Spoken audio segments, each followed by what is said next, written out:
It was my junior year in high school that I really got really serious about basketball. My freshman and sophomore year, I played with great players, and I really didn't get a great opportunity to be on the court a lot.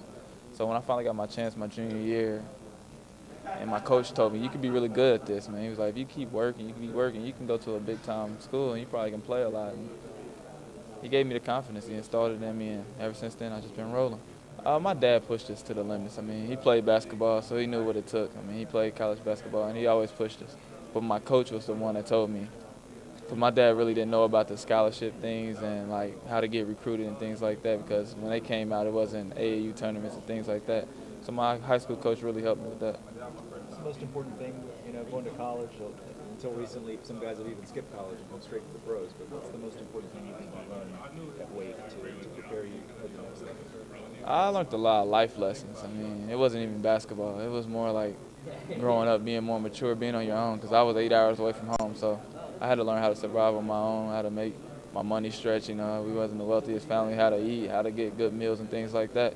I think that was the biggest lesson for me. If you look at the league, when you think about your career and needing to improve, as you grow into a big-time NBA player, is there a player that you think, if I could play with him, I think that would really help my career?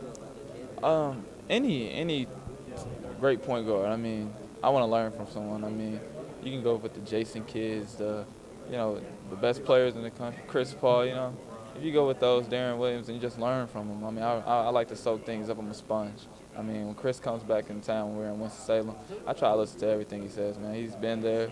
He knows what it takes to be an all-star. So I just listen. I'd want to play behind a great point guard and try to learn and develop like that.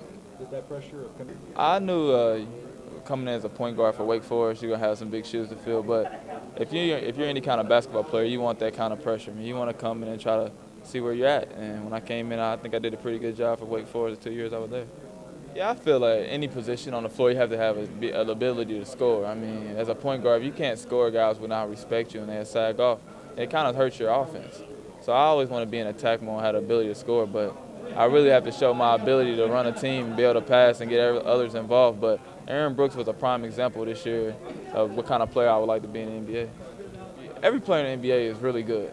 I mean, so wherever team you go, it's going to be a starting point guard. And they've been in the league for more than 1 year, so they've been in the league for a year at max. So you're going to learn something from them. I mean, they had a year of doing this, so I'm willing to learn from anyone. I mean, if you've been there before, I'll take it, I'll soak it up. I'll try to learn as good as I can.